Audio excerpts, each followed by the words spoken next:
Hello, everybody, and welcome to TNM Coaching Unplugged and Zoran Todorovic Interconnected podcast. I'm so grateful and happy for you to be here with us once again. Great feedback from the last week podcast. Thank you so much for loving us, sharing us with your colleague, communities, and friends. As always, this is the podcast when we bring real and relevant conversations with the world's most insightful coaches, leaders, and change makers. And today I'm delighted to welcome Borbala Molnar. She is a visionary leader and head of coaching and mentoring at Nokia. She has a deep roots in both human development and organizational transformation. And Borbala is somebody who has championed coaching culture with one of the world's largest recognized technology companies. She brings to us unique perspective of how coaching and mentoring works in the large organizations. How can we use those modalities to empower people, to unlock potential, to drive meaningful, sustainable change across the organization, across global teams as well? I'm also going to invite Borbala to talk a little bit about what really matters, because I like in our preparation that Borbala introduced this topic, what really matters. And from Borala's perspective, this is how do we integrate joy, flow, the essence of true satisfaction in life and work as well. So we're going to have this conversation also. And also we're going to touch a little bit more on what shapes powerful coaching. How can we stay focused? How can we cultivate presence, which is something that Borbala really likes? How can we use music? How can we relate to our pets? And how our personal passions can become unexpected teachers when we need balance the most? So Borbala also reminds us that coaching is not only a profession, this is the way of living, the way of clarity, care, and connection. So if you are a professional coach, if you're an internal coach, if you're L&D professional, if you're HR professional, if you're somebody who is simply passionate about human growth, this conversation is a good conversation to listen to, because it's going to open the new insights for you. So Borbala, welcome. Wow, thank you, Zoran, and amazing to be here with you. And the way you introduced me, I felt very close to blushing. I think we have a lot to talk about today. Like you raised so many topics that we can potentially open up. It will be like a Christmas present that you just go for the smaller and smaller box, and then you have a big surprise at the end. So let's see what we get out of it. Exactly. That's exactly what I'm hoping to do. And sometimes I'm known for this. I introduce people in the way that feels them a little bit uncomfortable, but at the same time, it's always good, because it's always good to see yourself from that perspective as well. So let's start with your journey into coaching and mentoring.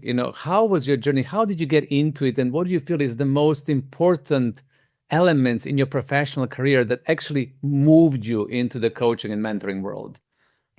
So it's a great question. And I should start by saying that it wasn't actually inside Nokia that I first got acquainted with coaching. It was a friend of mine who invited me to a training organized by someone she knew. And it was a one-day training on coaching. And I got so fascinated, and I got feedback that, I observed things that others didn't notice. So I thought, this is something really interesting. I would like to learn more about it. And then the real formal opportunity came in 2016, so 9 years ago. And I got the opportunity to attend a Nokia formal training for internal business coaches with two amazing coaches, trainers from Great Britain, who know Nokia inside out, who know everything about leadership development as well, and the culture transformation that you were alluding to. And at this training, what was the beauty of it was that we got constant feedback and a lot of practice. So it was very far from what you experience in some coaching trainings, that you get a lot of theory, you have to complete a couple of quizzes, and then you get your certificate. It required a lot of practice, and of course also seeing yourself on video. So this was an eye-opener. I started using coaching as an internal coach, and then in 2018 I got the opportunity to apply for a role in Nokia, which involved also responsibility for the coaching program, among other leadership programs. And at the same time, I was also asked to think about whether we can create a global community of coaches within Nokia. And this was also something I was quite passionate about, how to bring people together from different parts of the world. And since then, I have been an active community lead, an active coach, someone who tries to connect the dots and explain about why, from a leadership perspective, coaching is so powerful, and finding out more and more how coaching can help individuals, be they relatively new in their job, be they a long time around in the company, and thinking about what next, what should I do next, unlocking the potential, as you referred to. And maybe if I can sum it up in one sentence, probably the human connection. So there are many colleagues, even in the tech world, who are looking for that human connection, and that's when they reach out to a coach, even internally. Yeah, that's wonderful, that human connection, isn't it? Even in the tech industry, and I love that you mentioned that, because sometimes in the tech industry, we communicate using digital devices and so on and so forth. Sometimes we hide behind the screens. Sometimes we are boxed into a specific mindset. That human connection is something that really inspires and invites coaching to step forward, right?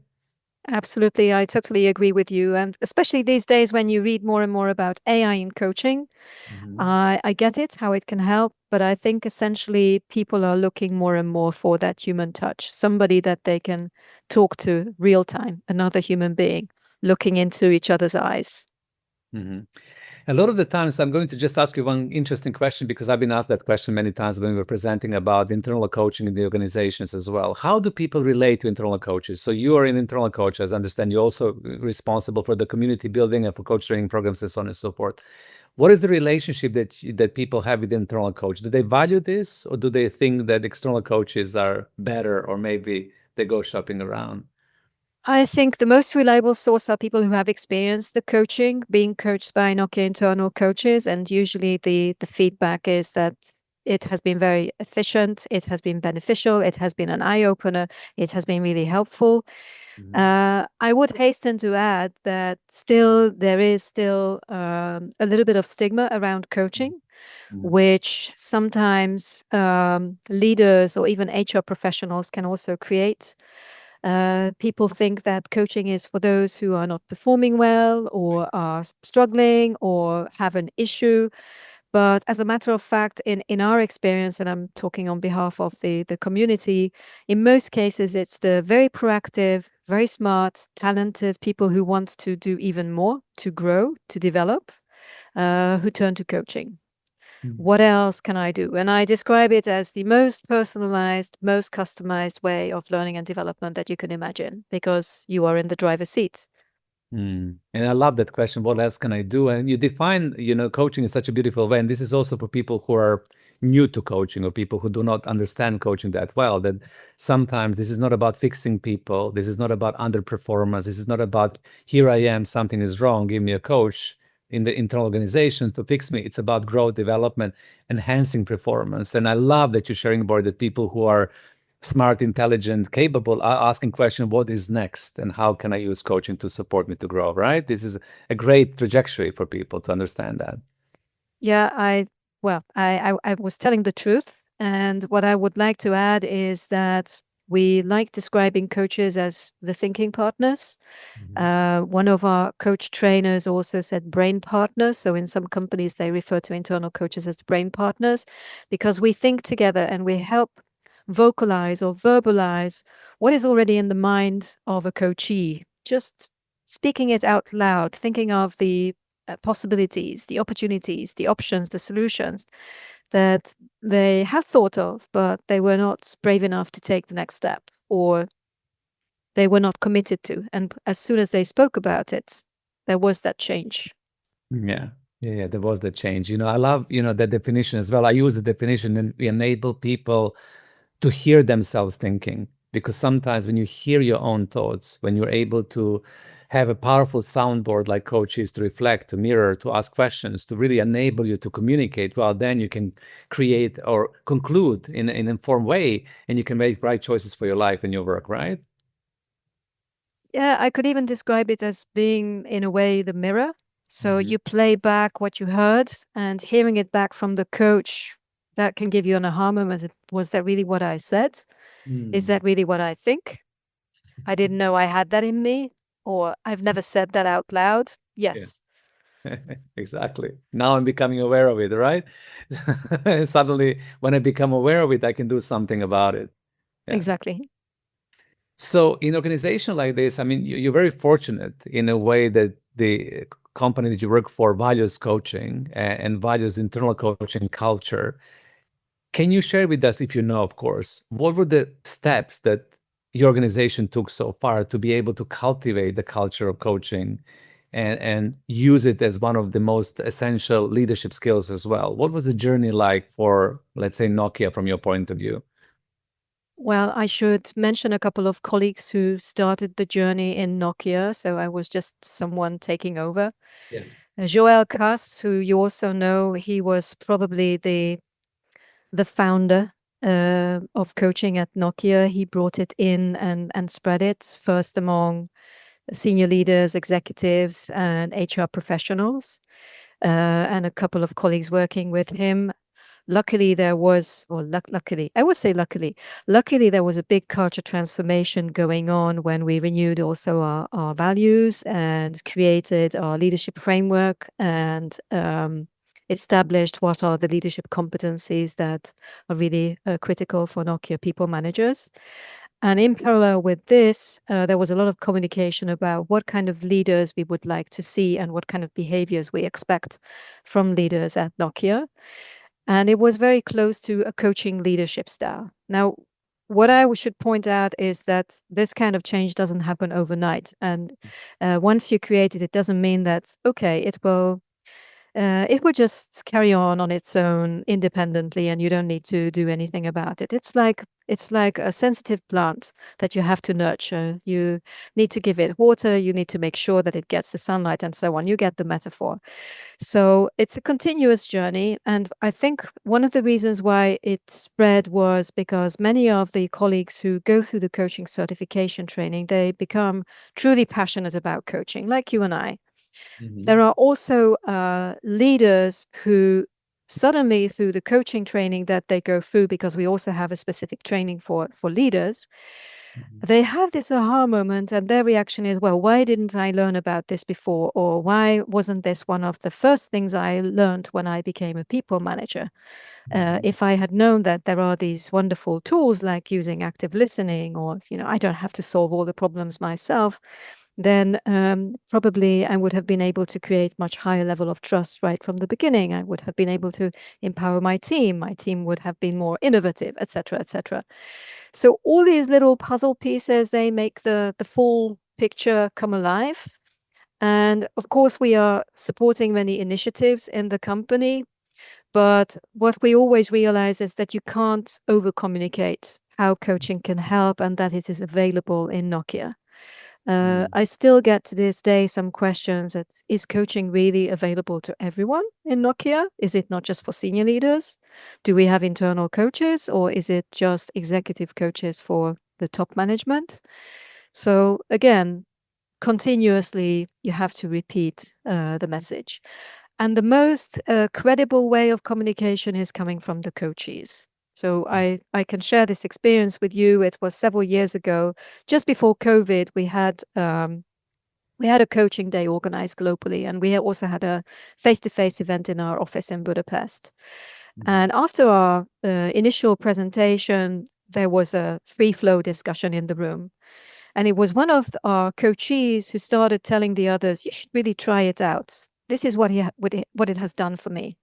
So, that's much more authentic than me talking about how coaching can help. If it's a coachee with their direct experience who can talk about the life-changing experience. And what do people usually tell you? What are the life-changing transformational experiences that, people usually report back in the context of work and business? I'm curious about that, because what I see nowadays is that the work life, it's very complex, that we're dealing with unprecedented complexity. Even you don't need to be in a senior position. You're still experiencing transformation, consistent change, budgetary restriction, the global geopolitical changes all the time. That we are in a very interesting times, right? So I know as well as you do that coaching can help a lot, but I'm curious from your point of view, when you and the internal community of coaches are offering coaches to others, and you're in the sweet spots when the coaches say, you should try this, it really helped me. What do they usually share? Can you recall a few of the examples? Yeah, I will share two examples, and then let's come back to our current context when I believe that coaching is almost essential for everyone to cope. So one of my examples goes back to one of my coaches who happened to be a people manager, and what she did was she wasn't really taking written notes, but she was observing me how I do the coaching and how it helps her. And she came back to one of the coaching sessions and said, I tried using some of the techniques that you have been using with me, and it really helped one of my direct reports. And she gave the example how it helped with career discussion and the person being stuck with a complicated topic. So it was putting into practice the real experience. On a more generic level, I would say someone saying, "Well, I didn't think it was possible, and I started thinking about what the actual possibilities are, and now I see things from a different perspective." I'm probably saying, something very obvious that we know from coaching, giving you a fresh perspective, but that's really what I heard back from the coachee. And this is also what I get as feedback in some of the coaching sessions. So we haven't spoken about this yet, but we can also tell those who are at the beginning of their journey that they should not expect in every single coaching session amazing success and the big aha moments that we aspire to, but you get them from time to time. And those are the moments or the coaching sessions that you really need to treasure. And I had that also with someone who knows quite a lot about coaching recently, and it was so wonderful to be able to give back to the individual this way for coaching. Yeah, exactly. So that those treasure moments, the breakthrough moments, the big aha moments, they're accumulation of a consistent conversations when people are going to the journey. And from my perspective, some people go faster, some people go slower. It's different timing for everybody else. I mean, and it's important for you to say that, and I really honor that it's not always.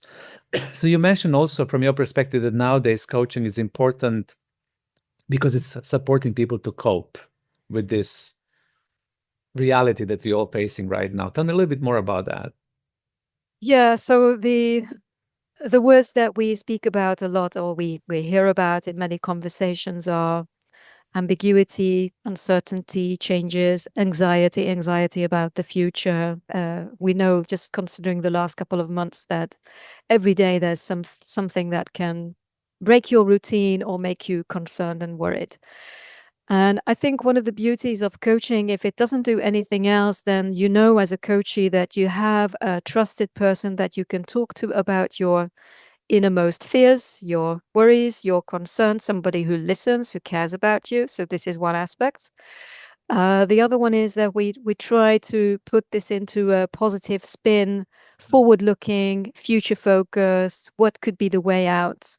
What could be your goal? How can we help together set that goal? So it creates a kind of optimism, and I'm not for the American type of optimism. I'm from Central Europe, so I'm very realistic. But I think thinking together about this and looking forward, that helps Yeah, with this anxiety. absolutely. And I think everybody's facing it, like even when I talk with the most confident people nowadays in the business world, then, they will come and they would say, I don't know how to make this decision. I literally do not know. And then when you get people into the thinking process, you become sounding board and you trust that they do have the answers, but they didn't have enough time, space, energy to reflect. They didn't dedicated focus to figure it out. Then suddenly something happens and they are able to make that choice that will elevate the anxiety of not being able to make a decision. You're absolutely right. And I see this, Bori, a lot, that the mental health of the employees, the pressures that we are facing right now, all of us, and including myself, I don't exclude Including myself, ourselves, yes. including myself, it's the equal, same, So we do need to have the support of sounding board of coaching to help us make sense, to help us feel better, and to help us process sometimes. So that gets me into, when in preparation, you also talked about, what really matters, for you in your life, for example, what really matters, when you are thinking about yourself and I know that you mentioned in our preparation, your family as well. So what really matters to you and what makes you strong coach in your core? I think my authenticity and the values, the norms, or the ethics that I adhere to, maybe my feeling of justice as well. So this is also important. That my hope is I can create value for other people. And this is not just about coaching, but who I am and how I work, that I really hope I create value for people. Of course, it's connected very strongly to one's family, one's history, Mhm. education, cultural awareness as well. So all of this combined, this creates this funny amalgam that can be Mhm. the foundation of what we do. And let me mention something else, because you were talking earlier about the reflections and self-reflections. I Mhm. think this is also fundamental, that we as coaches take the time to reflect and appreciate the moment. This brings me also to the topic of presence. So if you can consciously practice the appreciation of the moment in small things, nature, a nice sunset, a good piece of music, an interesting book that you have read, and you can share this, and you can, in a way, inspire other people to do the same. That can also be part of the coaching, although it's maybe not in a formal coaching session, in a coaching context. Mhm. But you're describing something that I really admire and honor in coaches. This is the way of being. Sometimes, when people come to a coach or they feel pulled to receive coaching from somebody. So let's say that you have a pool of 20 or 30 coaches and they just come to you for your energy. I think this way of being, who are you when you're not coaching, and who are you when you're coaching, is equally important. And you mentioned something really, really crucial there. So, how do we balance ourselves? How do we enjoy the present moment? How do we slow down? How are we able to live the life of purpose and meaning and value? How do we show up authentically, no matter what? Those are really, really strong pillars that will make somebody a powerful coach or sounding board to others. That's how I see it as well. I fully agree with you. And I would add one thing, that in order to create that energy, the vitality that we are expected to offer to fellow coaches, and of course our coachees and colleagues that we work with, and our family, we also need to rebuild our energy. So there are moments when we need to be ourselves and have our silent moments. And it's important that you are honest with yourself and tell yourself, now I'm really feeling tired and I need some time off, whatever that means for the individual. Mhm. Um, or recognize when others need your energy, and how you can boost up yourself in a way. Mhm. Think positive, or what are the examples that you can set. So what is at the core is indeed critical, at the Yeah. core of you. Yeah, yeah, exactly. And that presence that you mentioned, when we are able to be fully present or grateful for the moment, I think this is the lifesaver right now, because a lot of the times, we try to move into the future, to escape the present moment, especially if it gets tough and challenging, or we go backwards into the past to remember the good moments. And sometimes it's difficult for us to be present in the moment. It's difficult for us to kind of gather the strength, power to be fully engaged.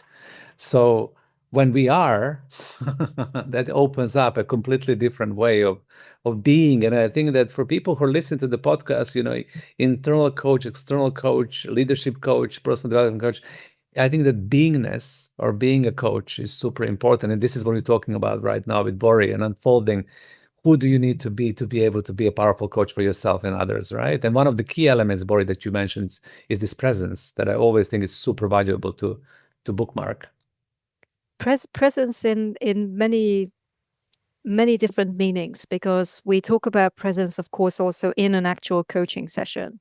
Mhm. That you avoid distractions, you are fully focused on the coachee, and you can use your sensors and use all three levels of listening, at least for a short time. Mhm. We can reassure the audience that this can improve with practice, but Mhm. it's not something that is sustainable for hours on end. Exactly. So if you feel that you're in the situation where you need to get better at being present in coaching, practice it and get feedback about it. Yeah. Yeah, yeah, exactly. So being able to be present. Sometimes, I, as a coach, when I come into the coaching conversation, I do need to let go of my day so far, presence myself through my breath, become available and fully engaged, because what people want is attention. They want to be listened, they want to be heard, they want to be understood, and they want to be somebody partner with so they can move their life to the next level and beyond, right? You also mentioned, Bori, I just want to kind of highlight some of the things from our prep, that joy, flow, the true satisfaction and life at work is also important. So how do you see this? What is the significance of joy? What is the significance of flow? And what is the significance of true life satisfaction when you coach somebody? How does this come across in your life and when you coach others? Well, I mentioned the example of coaching, but it can be valid in all fields of life. If you enjoy what you do most of the time, when you recognize, for example, facilitating a team building, you recognize that you are in a flow, you're actually enjoying it, and you know that you are reading the room and you hear everything that is being said and you can play it back, then that can also give you a joy. Or after a successful coaching conversation, you have that satisfaction that, okay, this was a good day and this was a good coaching session. It was worth getting up in the morning and I have created value for someone. I have made an impact. So all of this combined, I think this gets you into a flow. We should, of course, be aware that flow can mean very different things for many people. So I'm a Hungarian. I know Mihály Csikszentmihalyi, and I can even pronounce his name correctly. When he came up with the notion of flow, he meant really being in a moment that you enjoy. You are fully there, and it's so impactful. We spoke earlier about dogs, and I could imagine that you are in a flow when you are walking the dogs. It's Correct. not work, but it's something that you thoroughly enjoy. It makes you happy. It may calm you down. All of that. Exactly. Flow for different people. But I'm just talking about these wonderful states because nowadays, with this intensity that we are facing, all of us, I think coaching is also facilitating people to be able to get into those different states, like we discussed about the present moment, being fully appreciative, being fully grateful, finding something positive and meaningful to be grateful for, being in the flow when you really are in this process and the things are flowing as you described, feeling satisfaction. Sometimes I see people work so hard, and at the end of the day, I ask them in the coaching session, so what do you feel happy and satisfied with? They say, no, but I need to do more, and I need to do more, and I need to do more, and I haven't completed this, that, and the other. So there's not this state when people can stop and say, I've done enough for today. I feel happy, I feel satisfied. So I think that right now, coaching also can really help people in organizations to feel those states that are really important for them to be healthy human beings. Maybe we can translate it to a moment where you can slow down and be in the moment instead of feeling constantly under pressure to do more, to perform better, to reach the next whatever goal is set. If we talk about goals again, and there's this tremendous pressure coming from society in general. Of course, it can be different depending on cultures and countries, but that pressure is increasing, and I also tend to think that the younger generation, especially the Gen Z, they are under so much more pressure and living much more, experiencing more anxiety because of the surrounding world. We need, of course, also to help them. And I think they are more tuned into the concept of coaching. They understand the benefits, and They do. they do realize that it helps them. So we're making progress. We're making a great progress for humanity, for Gen Z, and for the organization. So let's shift into your perspective about future. So if you kind of just get the lens from us talking about what are the necessary states of coaching beingness and how can we activate different elements of that for all of us into the future of coaching. So from the lens where you are in Nokia and heading the coaching and mentoring, what do you see emerging? What do you see is going to happen next from your perspective? I don't know if I can say what I see is going to happen next, what I hope is going to happen next. And this doesn't sound really like a professional coach, but I'll say it anyway. I do hope that there comes a time when all people managers, all leaders, regardless of what company we are talking about, they use more coaching tools and techniques. They use a lot more listening. They tune into people. They empower people to sort out the problems, involve them in decision makings, encourage them to be brave, to innovate, to share also crazy ideas, Mhm. because we need innovation. Also, if I think about how we need to take steps to stop the climate change, even with such a thing. Mhm. In education, we see steps being taken in some countries. I can even make the connection to mindfulness, and we have spoken about presence. So through coaching, help people in all companies realize that in order to be present and to be able to perform at their best, Mhm. people need that different state of mind where they don't feel the constant pressure.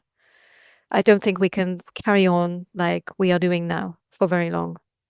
Mhm. There's information overflow, constant change, anxiety because of the macroeconomic situation, and all of this has a great toll on mental health. So Mhm. we need to do our best to stop Mhm. it and send our alarm signals.